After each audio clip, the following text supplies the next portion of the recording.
বর্ধমানের মুচখানা মথুরাপুর থেকে হরিহর যাচ্ছিল ওর বোনের বাড়ি। অনেকদিন কোনো খবরাখবর না পেয়ে মনে মনে খুব উৎকণ্ঠিত হয়েছিল। এমন সময় হঠাৎ একজনের মুখে শুনতে পেল ওর বোনের নাকি খুব অসুখ। তাই আর একটুও দেরি না করে সে গামছায় দুটি মুড়ি বেঁধে রওনা হলো বোনের বাড়ির দিকে।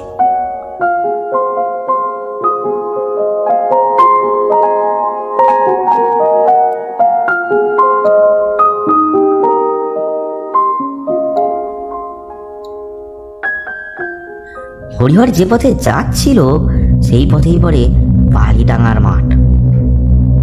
তাই জায়গাটা ছিল খুবই খারাপ। এখন বালিডাঙ্গার মাঠ পার হতে পারলে খুব তাড়াতাড়ি ওর বোনের বাড়ি পৌঁছানো যায়।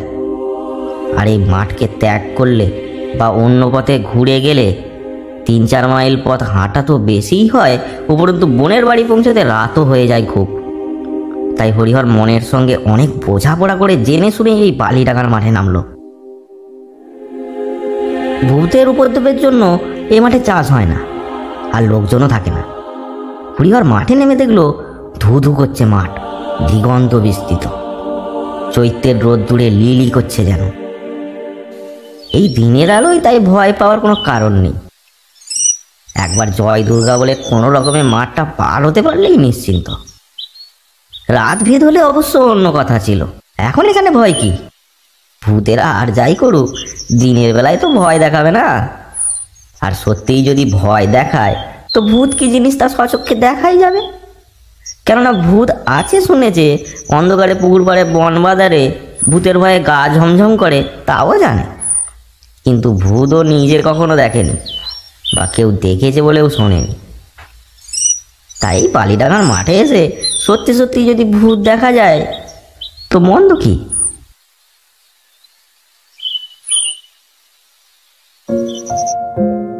হরিহর আপন মনেই এগিয়ে চলেছে। তাছাড়া সত্যি বলতে কি, মনটা ওর ভালো নেই। বহু কষ্ট করে বোনটার বিয়ে দিয়েছে ও, অথচ এই 1 বছরের মধ্যেই ওর এমন একটা অসুখের কথা শুনে মনটা খুব খারাপ হয়ে গেছে। তাই স্বাভাবিকের চেয়ে একটু দ্রুত পা চালিয়ে ও মাঠের ওপর দিয়ে পথ চলতে লাগলো। বেশ খানিকটা গেছে, এমন সময় হঠাৎ মনে হলো কে যেন ওর পেছনে পেছনে আসছে। হরিহর একবার তাকিয়ে দেখলো, কই কেউ তো নয়। আবার চলা শুরু করলো। আবার ওই একই রকম মনে হলো। ভারী মজার ব্যাপার তো। এমন সময় হঠাৎ ওর সামনে কে যেন একটা পথ রোধ করে দাঁড়ালো। দেখলো কাস্তে হাতে এক কিষান, মাথায় গামছার ফেটটি বাঁধা।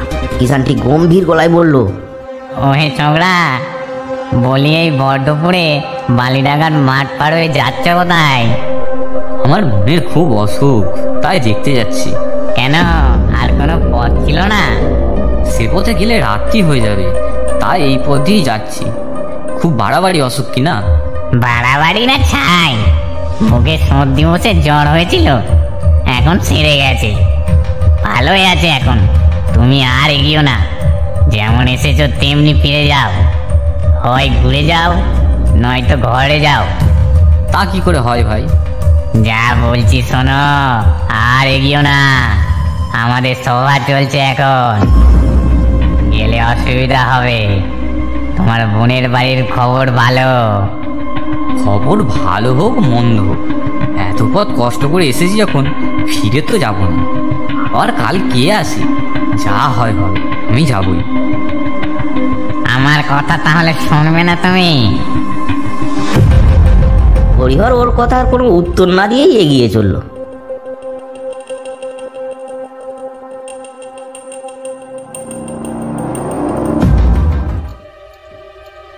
কিন্তু কিছু দূর যাওয়ার পর হঠাৎ ওর শরীরে কিরকম যেন শিহরণ খেলে গেল। ও দেখলো একটা প্রাচীন বট গাছের নিচে কতগুলো কায়াহীন ছায়া গোল হয়ে বসে আছে, আর তাদের মাঝখানে বসে আছে গলায় হাড়ের মালা পরা আর এক ছায়া মূর্তি। এই কি তবে ভূতের রাজা? আর এরা সবাই ভূত? ভূত ছাড়া এরা কি বা হতে পারে? কারো কোনো শরীর নেই, শুধু ছায়াগুলো রয়েছে। হরিপদ যেতেই ওদের সবার কাজ থেমে গেল। সবাই চুপচাপ। ভূতের রাজা ক্রুদ্ধ দৃষ্টিতে হরিহরের দিকে তাকিয়ে বলল, কেতয় এমন আচমকা এসে পড়ে আমাদের সবার কাজ পণ্ড করলে কেন? আগে আগে আমি নিরুপায় হয়ে এই পথে এসে পড়েছি। তাছাড়া আমি তো আপনাদের কোনো ক্ষতি করিনি, আমি তো এ পাশ দিয়েই যাচ্ছি। আমার কোনো লোক তোকে এ পথে আসতে বারণ করেনি? করেছিল, তবে সে যে আপনাদের লোক তা অবশ্য আমি জানতাম না। সে আমারই লোক। ভূতের রাজা হরিহরকে আর কিছু বলল না, শুধু হাত নেড়ে দলের লোকেদের ইশারা করতেই সবাই মিলিয়ে গেল। পরক্ষণেই ঝাঁঝা রোদ্দুরে একটু ঠান্ডা হাওয়া বইল শুধু। হরিহর বুঝলো কাজটা সে সত্যিই ভালো করেনি। হরিহরের একবার ভয় হলো, আবার ভয়কে জয় করলো সে। জীবনে এই প্রথম ভূত দেখলো, তাও দিনে দুপুরে। এই গল্প করবে কার কাছে? যাকে বলতে যাবে সেই তো হাসবে। কিন্তু কেউ বিশ্বাস করুক আর নাই করুক, হরিহর নিজে তো করেছে। হ্যাঁ, ভূত আছে, সত্যিই আছে। এবং সে ভূত জনশ্রুতির নয়, বাস্তবের। কেননা সে নিজের চোখে ভূত দেখেছে।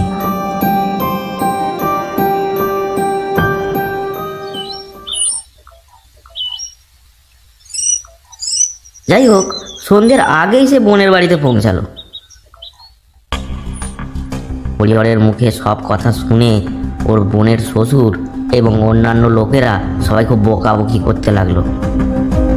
বোনের শ্বশুর মশাই বলল, কাজটা খুব ভালো করনি হরিহর। যে পথে কেউ আসে না, আর সে পথে এই ভর দুপুরে কেন তুমি এলে? তাও এলেই যখন, ওই কিষানের নিষেধ তুমি উপেক্ষা করলে কেন? এখন যদি তুমি ওদের কোপ দৃষ্টিতে পড়ো, তোমাকে রক্ষা করবে কে? তাছাড়া আমার সত্যি সত্যি কোনো ভারী অসুখ হয়নি দাদা, সামান্য একটু জ্বরই হয়েছিল। বুকে সর্দি বসে জ্বর, কয়েকটা ইঞ্জেকশন নিতেই সেরে গেছে। এদিকে অনেকদিন তুমি আসনি বলে তোমার কোনো খবর টবর না পেয়ে মনে দুঃখ হয়েছিল, খুব দারুণ অভিমান হয়েছিল। তাই আমাদের গ্রামের একজন লোক তোমাদের ওদিকে গেলে যাওয়ার সময় জিজ্ঞেস করেছিল, বৌমা তোমার বাপের বাড়িতে কোনো খবর দিতে হবে? তা আমি বলেছিলাম না, কোনো খবরই দিতে হবে না। তবে দাদার সঙ্গে যদি দেখা হয়, কিছু যদি জিজ্ঞাসা করে, তখন বলো যে তোমার বোন মরতে বসেছে। তুমি সেই কথা শুনেই ছুটে এসেছো দাদা, কিন্তু এটা তুমি কি করলে? যা হওয়ার তা হয়েই গেছে, কাজে আজ ভেবেচিন্তে কোনো লাভ নেই। এখন ভালোই ভালোই ও পথ ত্যাগ করে অন্য পথে বাড়ি ফিরতে পারলেই হয়। কিন্তু বাড়ি ফেরার আগে সে রাতেই হরিহর দু একবার রক্ত বমি করে অসুস্থ হয়ে পড়ল। শুধু কি রক্ত বমি, সেই সঙ্গে প্রবল জ্বর আর ভুল বকা।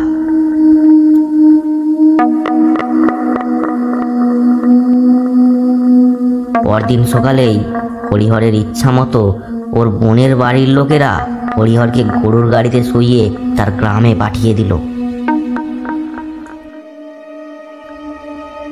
বালিডাঙ্গা থেকে এত শরীর খারাপ নিয়ে মথুরাপুরে ফিরে এলো বটে হরিহর, তবে কিনা কাজের কাজ কিছুই হলো না।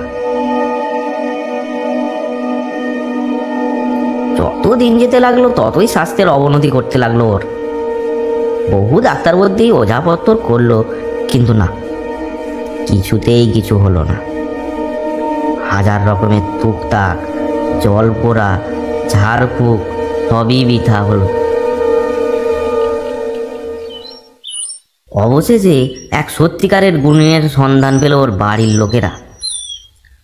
গুণিনকে সন্তুষ্ট করে ডেকে আনতেই সব দেখে শুনে গুণিন বলল, হ্যাঁ, আমি পারবো এ ভূত ছাড়াতে। এবার চাঁদের ভূত খুব রেগে গিয়ে ধরে আছে ওকে। তা গুণিনের ঝাড়ফুঁকে সত্যিই কাজ হলো।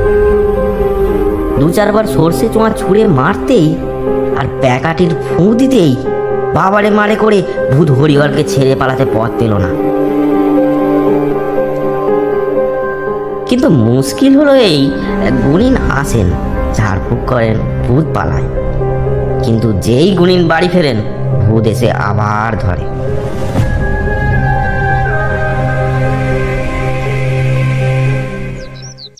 বারবার যখন এই রকমই হতে থাকে, বাড়ির লোকেরা তখন আবার ধরে গুনিনকে, বলে, বাঁচান বাঁচান মশাই, মরে গেলুম, আর তো পারি না।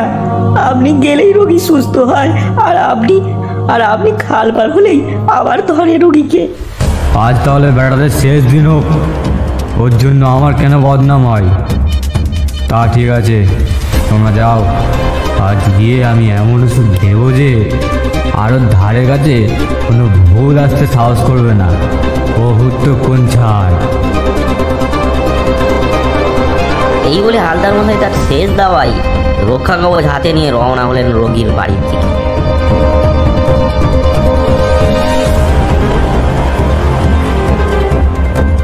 কাম শুদ্ধ লোক গুনিনের কেরামতি দেখার জন্য হাঁ করে বসেছিল।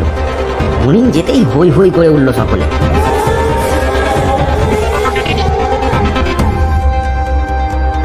হালদার মশাই বললেন, না, আজ আর কোনো রকম ঝাড়ফুঁক করবো না।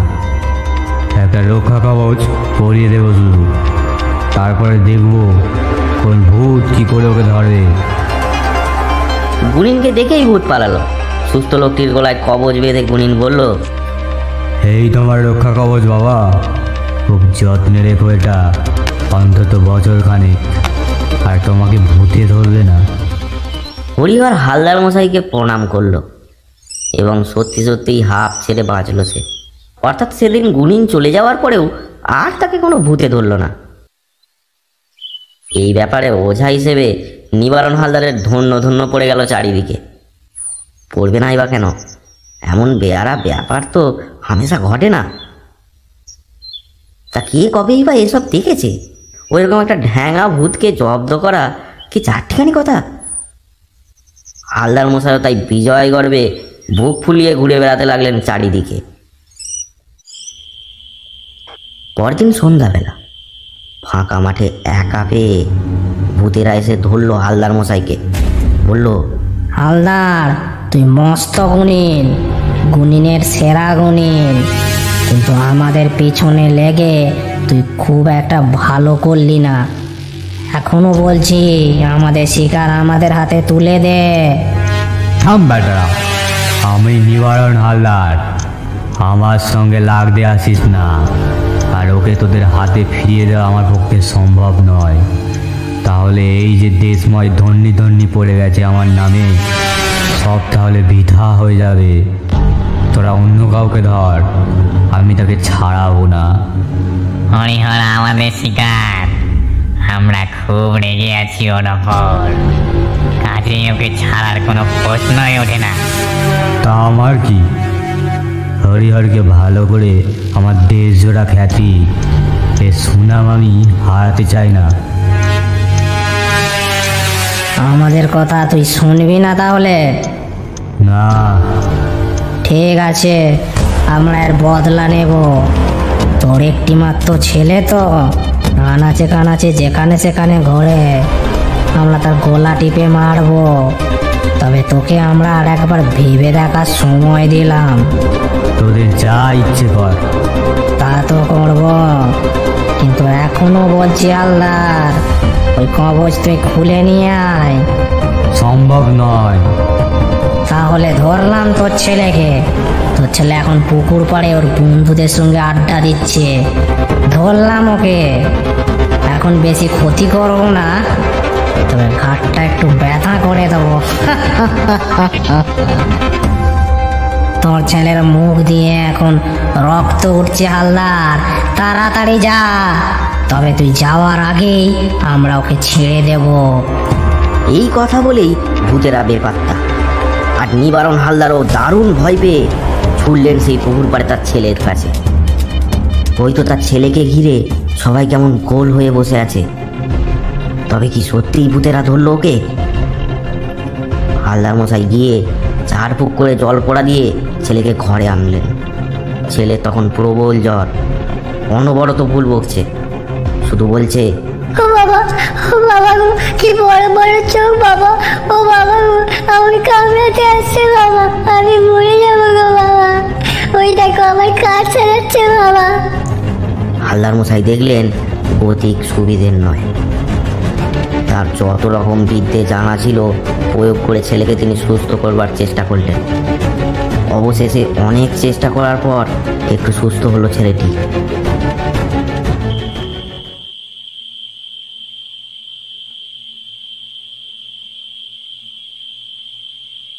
পরদিন সন্ধ্যাবেলা ভূতেরা আবার হালদার মশাইকে ধরল। কি গুনিন, দেখলি তো আমাদের মহিমা, আমরা যা বলি তা করি। এখনো সময় আছে, কিন্তু তোর ছেলেকে শুধু ধরে একটু মোচড় দিয়ে ছেড়ে দিয়েছি, এবার কিন্তু জানে মেরে দেব। ভেবে দেখ কি করবি, তোর কাছে খ্যাতি বড় না ছেলে বড়? ভেবে দেখ, তোর কিন্তু একটি মাত্রই ছেলে। আমার কাছে খ্যাতি বড়, ছেলে নয়। ঠিক আছে, হরিহরের বদলাটা তোর ছেলেকে দিয়ে নিতে হবে দেখছি, তবে আর একবার সুযোগ তোকে দেব।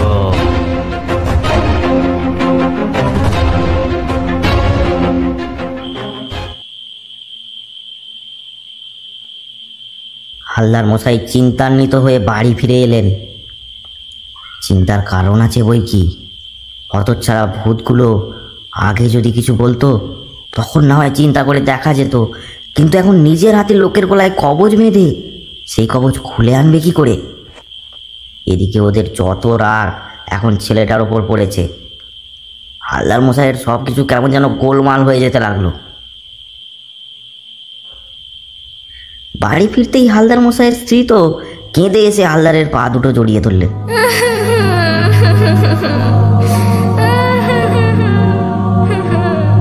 কি ব্যাপার, হলো কি তোমার? তার আগে বলো, তোমার কি সত্যি সত্যি মতিচ্ছন্ন হয়েছে? তার মানে? তার মানে তুমি ভালোভাবেই জানো। কি হলো বলবে তো? কি হলো তুমি জানো না?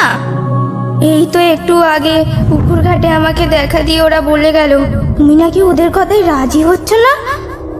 ওরা বলছে এখনো সময় আছে, হালদার মশাইকে একটু বুঝিয়ে বলো যেন ওই কবচটা কালিং গিয়ে খুলে নিয়ে আসে। আমরা সচরাচর কারো ক্ষতি করি না। ওই লোকটাকে বারণ করা সত্ত্বেও আমাদের জরুরি মিটিংয়ের দিন ও জোর করে মাঠে গিয়েছিল। হালদার মশাই ওঝাগিরি করছে, তাতে আমাদের কোনো রাগ নেই, তবে ও যদি আমাদের মুখের গ্রাস ফিরিয়ে না দেয় তাহলে আমরা প্রতিশোধ নেবার জন্য তোমার ছেলেকে মারবো, তারপর তোমাকে।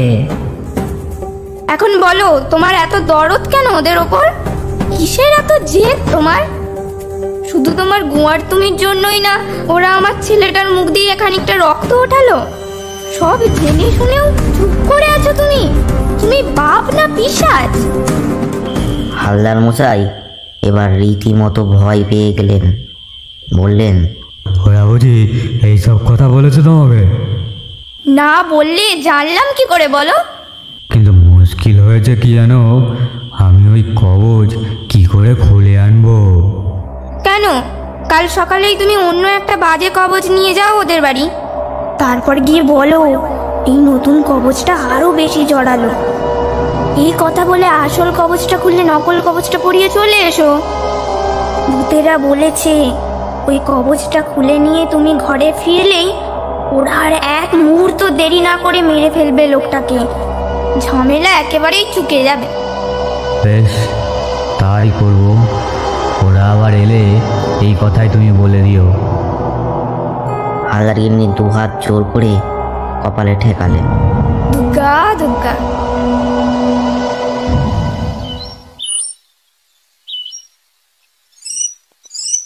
পরদিন সকালে হালদার মশাই নতুন একটি কবজ নিয়ে আবার গেলেন মথুরাপুরে। হরিহর তখন গোয়ালে গরু বাছুরের দেখাশোনা করছিল। হালদার মশাইকে দেখেই এগিয়ে এলো সে। ব্যাপার কি হালদার মশাই? ব্যাপার কিছুই নয়, শুধু দেখতে এলাম আর কোনো অসুবিধা হচ্ছে কিনা। কি যে বলেন, আপনার দেয়া কবজ গলায় বেঁধে রেখেছি। ভূত তো ভূত, ভূতের বাবারও আর সাধ্য নেই যে এখানে আসে। ঠিক আছে, এখন এই কবজটা তুমি আমাকে ফেরত দাও। সে কি? ভয় নেই।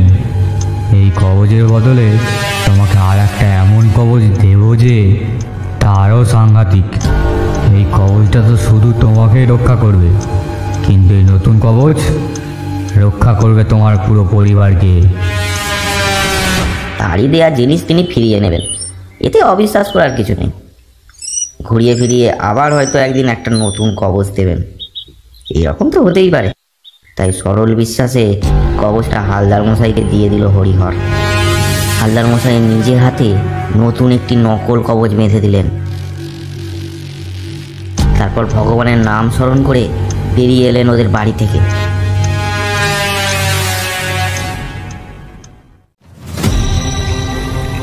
মথুরাপুরের সীমানা যেই পেরিয়েছেন তখনই শুনতে পেলেন কে যেন বলল, আমাদের রাজা তোর ওপর খুব খুশি হয়েছে গরিন। আমরা তোর উপর সন্তুষ্ট, আর তোর বউ ছেলের কোনো ভয় নেই। এখন ওরা নির্ভয়ে চলাফেরা করতে পারবে। তো ছেলের উপর থেকে আমাদের দৃষ্টি সরিয়ে নিচ্ছি। আর এও বলে রাখছি, আমরা যদি কাউকে কখনো ধরি আর ওজা হয়ে তুই যদি সেখানে যাস, তাহলে তোকে দেখা মাত্রই আমরা তাকে ছেড়ে দেব। হালদার মশাই নিশ্চিন্ত হলেন।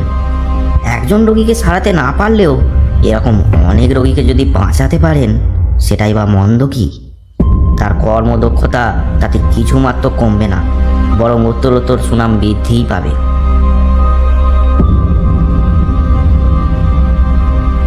ওদিকে হালদার মশাই চলে আসা মাত্রই হরিহর হঠাৎ অসুস্থ হয়ে পড়ে। ওই বাড়ির লোকেরা দেখলো হরিহরের মুখটা কেমন যেন বিকৃত হয়ে যাচ্ছে। হরিহর কথা বলতে পারছে না, দুটো চোখ ঠেলে বেরিয়ে আসছে, এক অদ্ভুত আতঙ্কে নীল হয়ে আসছে ক্রমশ। বাড়ির লোকেরা দেখতে না পেলেও হরিহর বেশ বুঝতে পারলো কালো পোড়া দুটো হাত ওর গলা টিপে ওকে মেরে ফেলতে চাইছে। হরিহরের শ্বাস বন্ধ হয়ে এলো, ও ধীরে ধীরে লুটিয়ে পড়লো মাটির বুকে। ওর মুখ দিয়ে এক ঝলক রক্ত বেরিয়ে এলো, তারপর প্রাণহীন দেহটা লুটিয়ে পড়লো মাটির বুকে।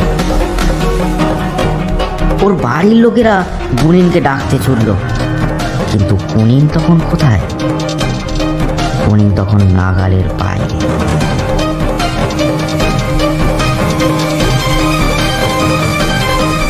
আরও ভয়ানক গল্প পেতে আমাদের চ্যানেলটি সাবস্ক্রাইব করুন আর বেল নোটিফিকেশনটি অন করে দিন। আর কমেন্ট করে জানাতে ভুলবেন না গল্পটি আপনাদের কেমন লাগলো।